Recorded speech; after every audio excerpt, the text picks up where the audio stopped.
just do, as planned, the quick run through this wonderful book called Watercolor Painting on the Trail. And part of the reason why we're going to keep this quick is because I am just stinking exhausted. Been a long day. All right, so I'm going to get this set up here and we'll switch our view. This is another book that was gifted to me. This was gifted to me, I believe, by my mother, if I'm not mistaken. It was a find that she had made when kind of taking a stroll through a used bookstore. So let's see, I have this weird message on screen here. What does it say? Orientation is locked, rotate device back. Okay, so pardon the little technical difficulties here. All right, there we go. So I think that should do it for the most part. And we will get started here. Zoom out a little bit, just so when I open this book up, you can see both sides. There we go. Okay, so Watercolor Painting on the Trail, a hiking artist's guide by Judith Campbell, step-by-step guide to the art and craft of landscape painting. And there's also a reference to the Appalachian Mountain Club. The fact that it's an Appalachian Mountain Club book. Whew, I'm having trouble tonight. I didn't have enough coffee today, and that's the God's honest truth. I typically have 2 a day, and for some reason today I got so busy early in the day that I only had 1. But when I first saw this book, I got pretty excited because my intention for the past couple of years has been to do some longer hikes where, as part of the hiking process, I complete some plein air paintings while on the trail. And the title of this book kind of got me a little excited because I thought I might learn a little bit that would help me prepare for those sorts of trips. And it definitely does, but there's so much more to this. So we're going to do a quick walkthrough in the spirit of Wednesday walkthrough. And in addition to that, be sure to be on the lookout for I will also produce a 10-minute book brief on this, and I actually have that partially produced, and I'll post that within the next week. And I will also make a written book summary available on my Patreon page as well. So there'll be ample opportunity to get an understanding of what this book is all about before you go out and buy it. And I would suggest for anybody who is interested in doing plein air painting or learning more about watercolor painting, or any sort of painting for that matter, that you consider giving this book a try. It was, I guess the copyright here is 1993. The author, Judith Campbell, apparently is pretty accomplished teacher and painter. There's a little disclaimer in here, which I think is kind of funny, where it says, due to changes in conditions, use of the information in this book is at the sole risk of the user. So I guess that's trying to indicate that, hiking can be dangerous. Perhaps maybe painting can too. And definitely when you combine the two, I could imagine they really could be dangerous. So there's a little disclaimer. The way this book is structured is such that there's a nice preface, an introduction. There's 3 sections, and then some conclusion and some additional resources, an appendix, a bibliography index, some information about the author. So there's a lot in here. Right off the bat, what I would say is very useful book. I would imagine that Judith is a very good instructor. And my only complaint is that there are no color photos. All the photos within the book are black and white. So I imagine maybe there must have been some consideration there when working through the publishing process, maybe an effort to save a little money. I have my tea boiling, so I'm going to go ahead and I'll be right back. And I'm just going to turn the water off, and then we'll start working our way through the book.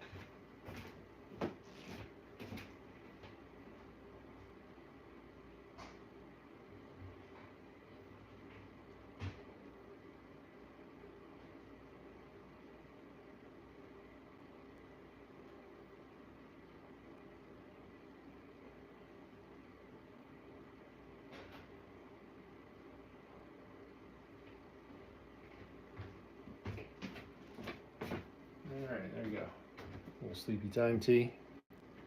We'll set that aside, and we'll get moving now. So within this book, in section 1, getting started, tools for the artist, chapter 1, on location, setting up and setting out, settling down, chapter 2, color, what is it and what it does, chapter 3, the elements of art and the principles of design, chapter 4, specific techniques and approaches to landscape subjects. And that's within the first 30 pages. There's a lot in there. Section 2, using the tools. She goes through some written instructions and provides some black and white photos showing or describing the process of walking through specific demonstrations of painting certain scenes. Very useful. And then you get into section 3, getting creative, next steps, the nature of painting and the nurture of art, landscape techniques, and expanding horizons. And then you get into the appendix bibliography index about the author and about the Appalachian Mountain Club. Looking forward to checking that out a little bit. Where we live here in the Poconos, Appalachian Trail, portion of the Appalachian Trail runs right by our neck of the woods. And actually, some of the paintings that I've done on plein air and provided video footage of on my channel here, including 2 of the paintings that I've done of downtown Delaware Water Gap involving the Deerhead Inn, and also a painting directly on the Appalachian Trail. You can see me painting different scenes there, along with a painting of the Delaware Water Gap and surrounding areas, and a scene or 2 from some of the scenic overlook areas. All involve aspects of the area either surrounding the Appalachian Trail or directly on the Appalachian Trail. So this club is one that interests me. It happens to be I think located in Boston. So I'm going to check it out. Perhaps maybe I'll feature that on my channel, some of the information regarding that club in the future. So in the preface here, right off the bat, there's some interesting insights that are shared throughout the preface and the introduction. For example, in this little passage here, right on the first page of the introduction, where she's talking about why you might consider making your way through this book and looking at this book, and goes on to say that because we humans communicate in words and images described or presented, the illustrated book provides the reader with one of the best opportunities to learn and understand what other human beings are trying to say. I know that when you read these pages, with or without the hands-on practice, you will never again see the natural world in your old stereotypical way. You will never see a mountain, a sunrise, or a shaft of light piercing a morning forest mist in the same way once you've tried to describe it with pencil or a brush. Very, very true. Every effort you make to paint paint on plein air, and particularly you learn a tremendous amount, and I've experienced that firsthand. Big part of the reason why sometimes I don't know if other artists find themselves feeling this way. I just get so exhausted, almost like I've been on a long run after a good plein air painting session. Uh, the author Judith Campbell concludes this section uh, by describing something which I thought was pretty interesting. She goes on to say here, love the moment, and in doing so, love and protect this beautiful planet, its trees, its mountains, its deserts, and its waters. As you respond to them with paint and paper and give them new life in your paintings, remember that you can never capture a mountain or a river in a painting. You can only liberate your own vision of that place and share it with your viewer. And it's funny because I've been going through a lot of books lately, and if you follow my channel, you've heard me talk about Rick Rubin's book, The Creative Act, A Way of Being. That particular phrase here kind of reminded me a lot of what he references in his book and the way that he writes. So I don't know, just intuitively created that connection in my mind. So in chapter 1, on location, setting up, setting out, settling down, she goes into a lot of detail describing what it is you would need within your own kit to venture out on a hike and set out to paint while on the hike. And she gives really good insights into the whole process and the whys and what fors around the supplies that you would incorporate into your pack, and does so in a way where it allows you to travel light. So I've always associated plein air painting mostly with oil painting and large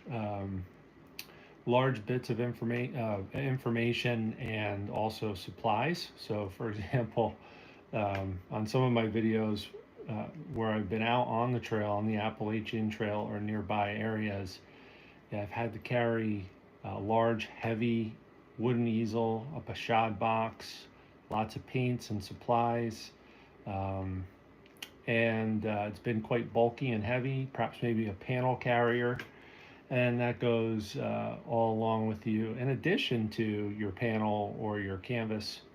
And all that can be quite heavy. One of the huge advantages associated with using watercolor when hiking and painting is the lightweight, the lightweight aspect associated with watercolor painting gear. The densest or most heaviest thing that you might carry with you is a bottle of water. The rest of it is pretty light, as long as you have the means of protecting the paper that you're going to be painting on. You pretty much can take it anywhere you want to go. The one disadvantage is not likely you'll have a lot of success trying to paint in high humidity, rainy, snowy conditions, and that's where oil paints, for example, might have a very distinct advantage because you can do so in those conditions. All right, so looking forward to, in the coming warmer seasons, getting out and doing some longer hikes and some plein air painting and watercolor. She goes through brushes and paint, the financial properties of paint, which is interesting because that's also one of the advantages of watercolor. It tends to be a little less expensive than some of the other mediums like oil paint, for example. And she goes through, different brush strokes that are achieved by different brushes, and then also considerations with regards to the different types of paper that are available and the paper surfaces, rough versus cold pressed and hot pressed, and so on and so forth. Water containers, pencils, things that are a little unusual but useful, like the use of, I'd never even considered this, even though I'd seen other artists do this, but with watercolor, the use of sponges, the use of red acetate to do values judgments. You can look at red acetate and it'll help you actually see the the the pure values in a particular scene without getting distracted by the colors. Bug spray, oh, that's so important. Old credit cards or hotel key cards sometimes can be used for specific shapes like rock formations in watercolor. And much, much more. A lot of detail, a lot of helpful information. And then she talks about how, yeah, she approaches settling down, and something I've never tried, which is not carrying an actual easel and tripod. So on a longer hike, I could see how that would be a huge advantage. She just has a flat surface and she'll plunk down on the ground and paint, either doing that or sitting on a log or a rock or something like that. So maybe in some of the longer hikes I do coming up, maybe I'll give that a try myself. Really, really helpful insights with regards to color, what it is and what it does. Very, and I even noted it here with my little icon, the smiley face. Great summary of basic color theory. Talks about the physical properties of color, primary, secondary colors, how they work together. She creates this color wheel, ironically, in black and white. I imagine maybe there's a version of this, the original version of this, that might be written out in different colors, but I just think it's funny. It's a black and white color wheel, but it's still effective. What colors to use and when. And then she has some really helpful suggestions with regards to the different scenarios you might use different colors in. And also with every one of these books that touches upon color, she specifies some of her favorites. I don't have any experience, or very limited experience at best, using Antwerp blue, but she recommends in her watercolor paintings the use of Antwerp blue in a number of scenarios, including mixing for skies and mixing to create her own greens and those sorts of things. So really helpful information here. She also breaks out the different colors based upon a little bit more light here so I could see it a little bit better. Transparent colors versus semi-transparent versus opaque. And then goes into the emotional properties of colors too.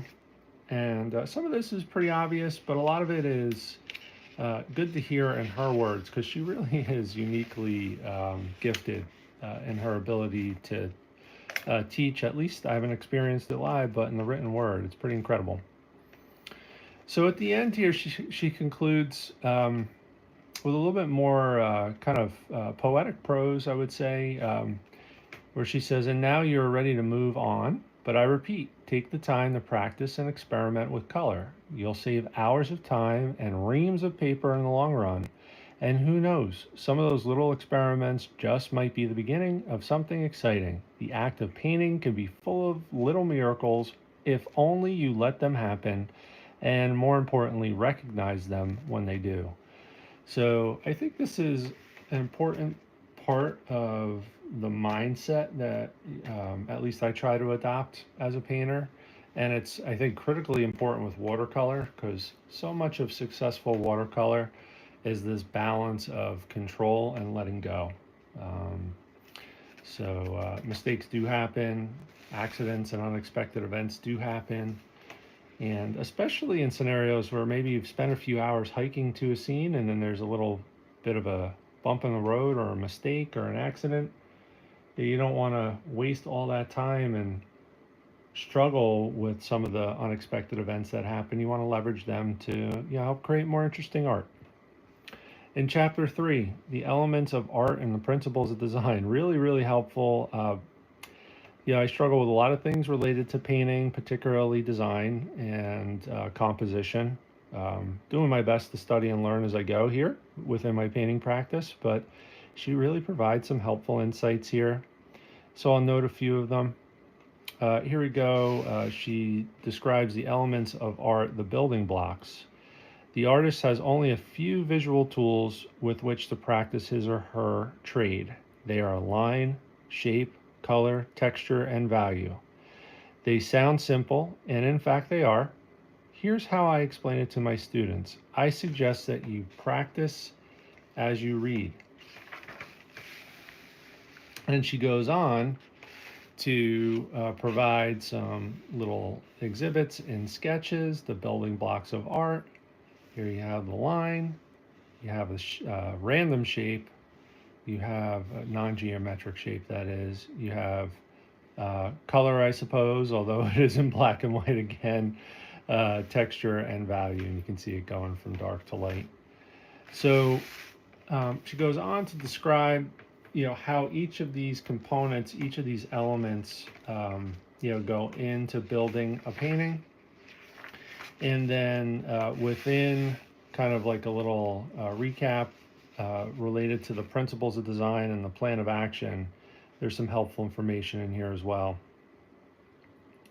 So here she goes. She says, let's look at the principles one at a time. The 7 are repetition, rhythm. Oh, sorry. The principles that relate to the elements are repetition, rhythm, variety, contrast, balance, harmony, and unity.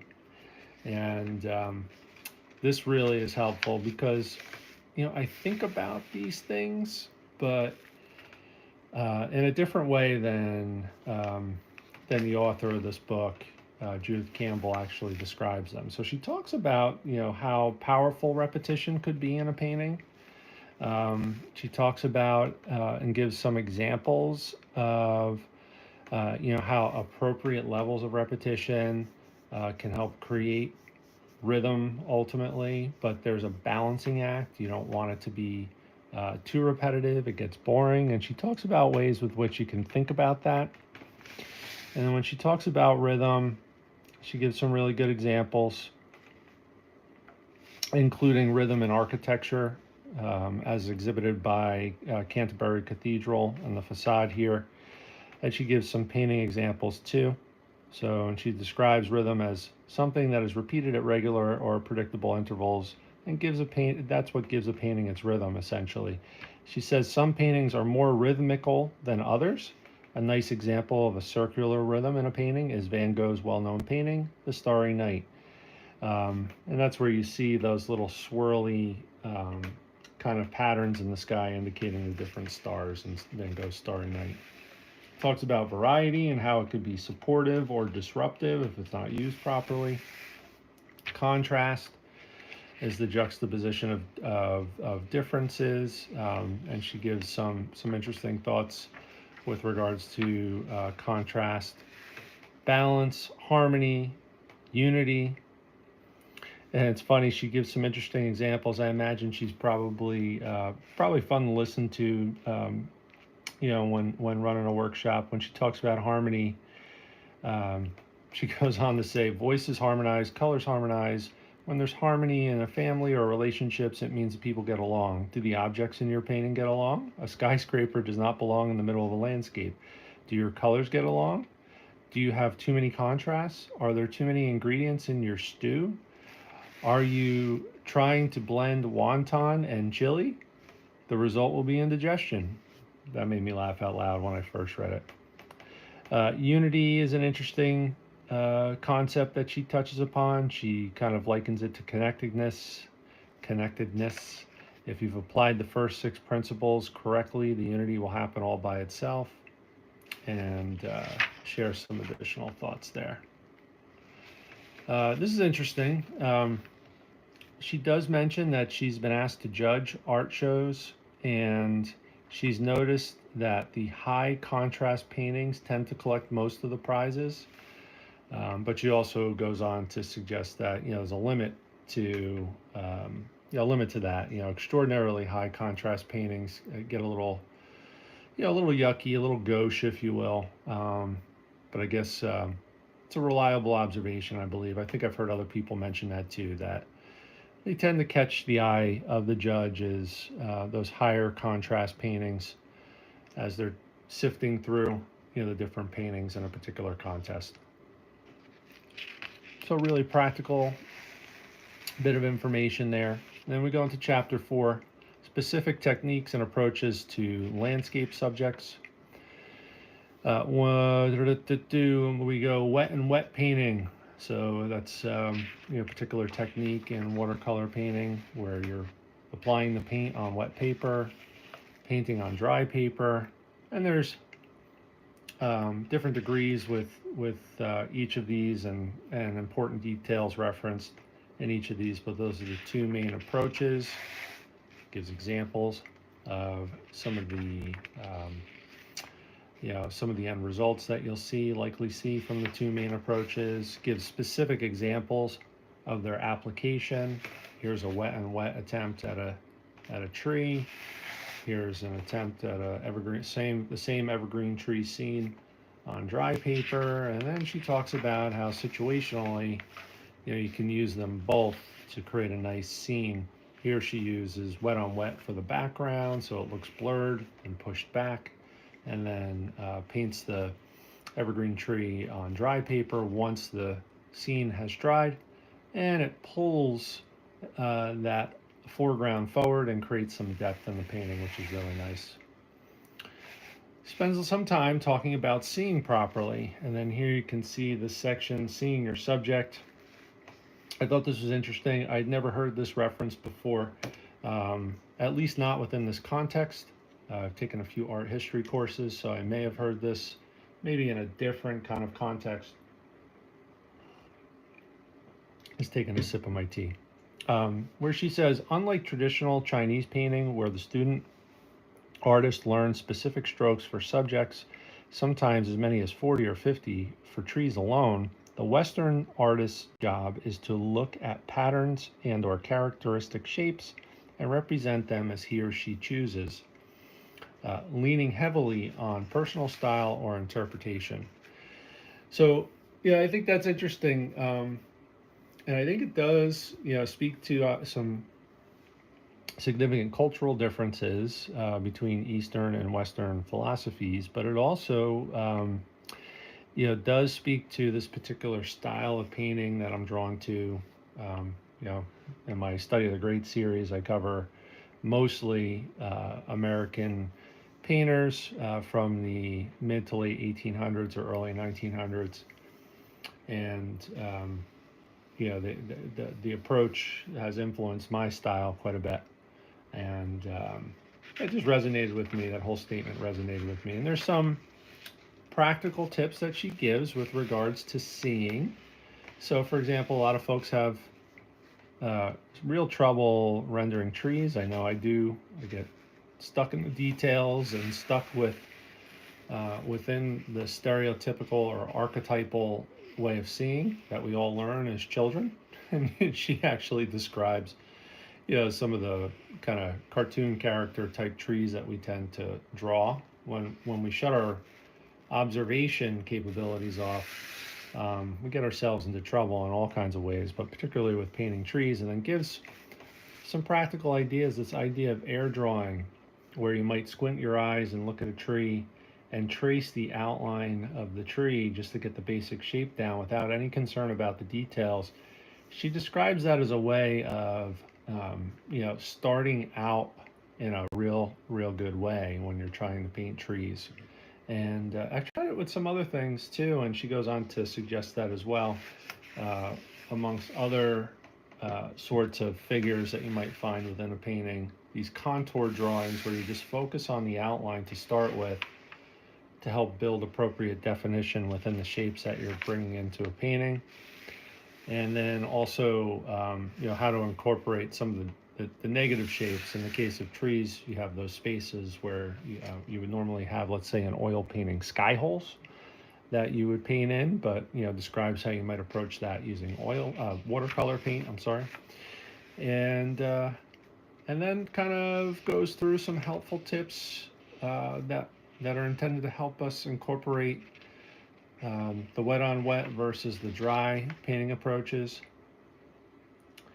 And this caught my eye, this little paragraph here where she says, remember that Rome and trees were not built in a day, and practice this a few times after describing a couple different techniques. While this method of painting allows for some delightful surprises, it takes a little experience before those surprises are somewhat predictable. They can and will be. And she speaks to colors. And then within every book that I come across, there tends to be these little bits of information that are really, really helpful. And, uh, you know, sometimes I'll stumble upon a reference to an artist, maybe the author's favorite artist that I either haven't seen before or don't recall seeing. And there's one example of that here.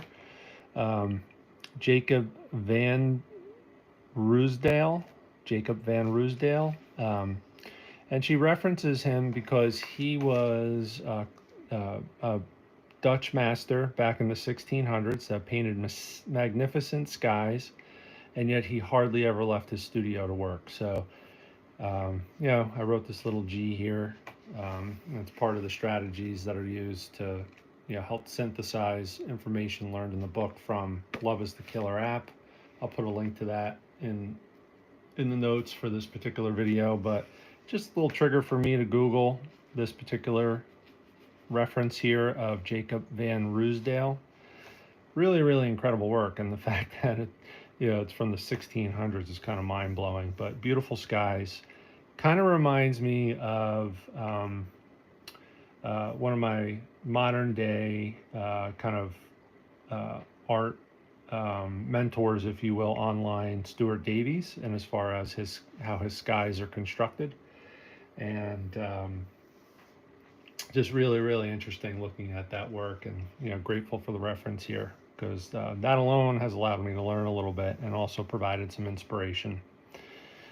All right, so we're going to move a little bit more quickly because I do not want this session to last much longer than 40 minutes.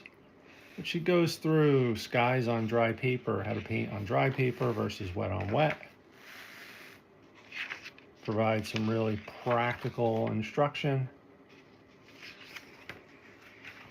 And then we jump into colors and cloud formations, some helpful tips with regards to lifting out watercolor paints using loosely bunched up toilet paper or even cotton swabs to create you know, the illusion of clouds in a sky. And then talks about colors. Helpful, practical, very simple instruction. Start by looking, then seeing. After that, the sky's the limit. So, talks about water, painting water with the dry paper method, and then wet on wet, and then incorporating the use of credit cards to help get some details in, like these rocks. It describes how to do that, and these marsh grasses as well, which is kind of interesting. I've yet to try that, but I'm looking forward to doing so. Those are things that are going to be really helpful. Wet on wet techniques for the unexpected. Here's an example of creating an underpainting using bleed back technique, which creates this kind of cloud formation. And then, you know, she kind of uses it in a stream of conscious type manner where, you know, whatever shapes form, she kind of uses them to create particular paintings. So for example, here she did this bleed back group of trees, created these kind of blotches, and then just went with it and, you know, kind of created the indication of this little group of trees here, which is kind of interesting. So that might be fun. And there's more examples. And then she goes into land, hill, and mountain formations. Talks about the importance of seeing again. She uses that that tracing technique as a suggestion here to make sure that you don't get stuck with the stereotypical iconic mountain range kind of shapes, and actually pay attention to the real shapes that are in front of you in the scene. And then gives you step-by-step instructions in black and white, but it's still very, very helpful. Shares this idea of torn paper mountains. I think I've seen this on some videos on YouTube and elsewhere. Looks like a really effective way. I haven't tried this yet, but I'm going to look forward to doing that, of creating the illusion of depth and distance in paintings of mountain ranges. So Look forward to this. She describes step by step how that can work. And here we go. She provides some interesting thoughts here. The point of this is that mountains, like skies and rocks, have almost as many colors as you have on your palette. Distant mountains often look light purple, but a mountain illuminated by the setting sun can be a deep rose with splashes of orange. And a snow-capped mountain is made by leaving the paper white, in the case of using watercolor that is, and painting the sky behind it whatever color you see. A dusty gray mountain will appear to be indigo, not black, when framed by a brilliant yellow morning sky. Just be sure to look. Really, really helpful practical insights. Painting flowers and different shrubbery, using splatter techniques, describing how to do it, using a razor blade, sponges, how to paint non-specific greenery and shrubbery. This lady apparently really likes splatter. So she goes into some detail with respect to how to approach using splatter to create different effects in watercolor. Has this funny picture of herself here. At least she has a sense of humor. That's a good thing. Here she goes on to say, use your imagination, experiment alone. Practicing splatter does not cement friendships. If you are in a class with other people, go to an out-of-the-way corner or even out in the hall, the stuff gets away from you. But once mastered, it can be very useful in addition to your bag of painting techniques. So I really, in all honesty, have not utilized splatter all that much in my watercolor paintings. I'm going to give it a try, as we make our way, over the course of the warmer months here, and I'm outside painting a little bit more frequently. We'll see how it goes. She goes into a lot of detail describing the use of a credit card to paint rocks. As mentioned a couple times, looking forward to doing that. I skipped over this, but she does go into some description of how to paint human beings. Sometimes iconography and specific brush strokes kind of going counter to what she's described throughout the book can be really helpful when painting human beings. One of the things with watercolor painting is, generally speaking, especially when painting on plein air and while on a hike, the format size is going to be a little bit smaller, so you can take a really impressionistic approach to a lot of things, including painting humans, or people. So she gives some really helpful hints, and as far as how we can go about approaching that. All right. Really good example. I wish this was in color, but it's in black and white. Finished credit card rocks. These look pretty good. Mirror work. Describes how holding your painting up into the mirror can help you look at it with fresh eyes, which is really helpful. Helps you see things that you otherwise might be blind to when you've been looking at a painting for a long time as you're working on it. And she has her own way of kind of describing. It seems very Bob Rossian, if you will, but it's useful and it makes sense within the context here. She goes on to say, happy accidents. One of the most magical qualities of watercolor is its gift of the unexpected. Watercolor is predictably unpredictable. The trick is not to be dismayed when it happens, but to follow its lead and see where you end up. I have produced some really beautiful paintings I thought I had ruined through accident. A piece that I fished out of the stream I was painting while I was painting was vastly improved by its bath. It had started out too dark, and I didn't realize it until I saw it later. And a brush dropped into a landscape is not a disaster. It is a future brush. Or future bush, I should say. Don't be crushed by the accident. Be creative with it. Always look for positive possibilities. Sometimes that's easier said than done. If you've spent hours on a particular painting and then you have that kind of mistake happen. Again, mindset, as always, is really, really important. Chapter 5 goes through exercises, and this is the one exception where we have some color photos. So she takes us through the process of creating this marsh scene I'm not going to go through it. If you pick up this book, I would encourage you maybe to try some of these. She does give step-by-step instructions with corresponding color photo images, and then the finished product would look something like this. Demonstrates trees, rocks, and mountains using a dry paper method, and again, a nice color photos included there. Sorry about that glare. Gives you the materials list, describes how she starts with a sketch. Very descriptive, and as far as some of the problems that you might anticipate trying to work your way through this exercise. This one I think takes a little bit of time because you're going to be spending some time waiting for the paper to dry. Another little tip here, little gem of a tip hidden here. She describes a color that she used in the background of this painting, which I had never heard of, and it created some interest in some solid blocky areas. And it's called Holbein's Marvelous Fuchsia Color Opera. It's a pink that defies gravity, she says.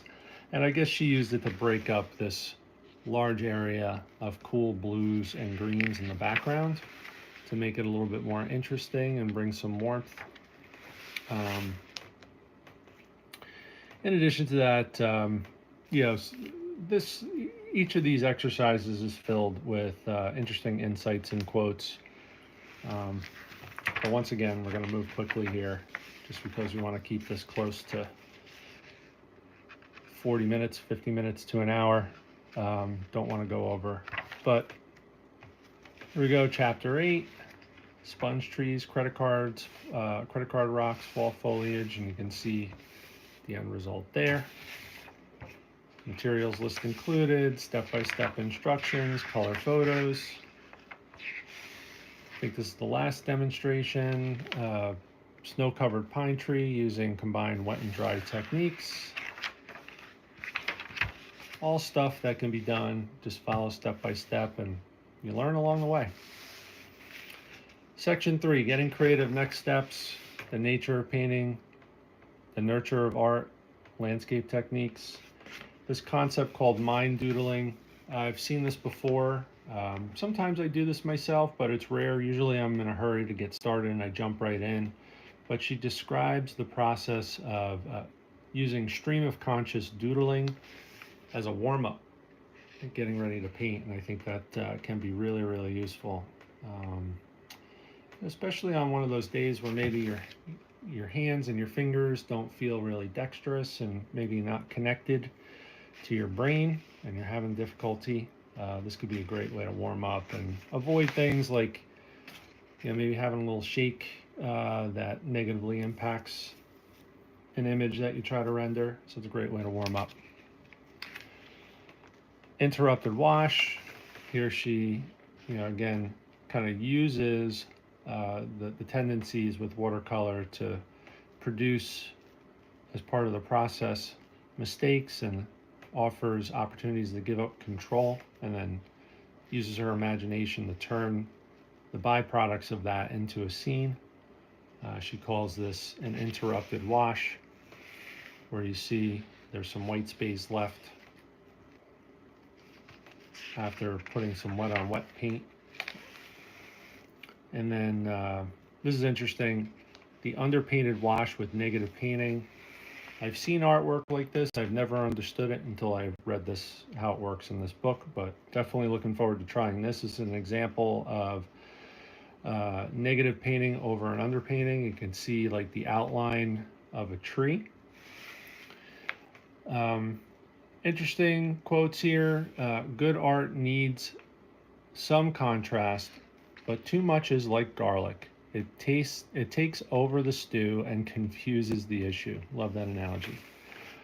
And then there's a reference to another similar book written by Barbara Nietzsche. I haven't had a chance to research Barbara, but she wrote a book called Watercolor, The Creative Experience, published by Northern Light in 1978. So I'm going to check that out. Maybe I'll cover it here. Toothbrush splatter.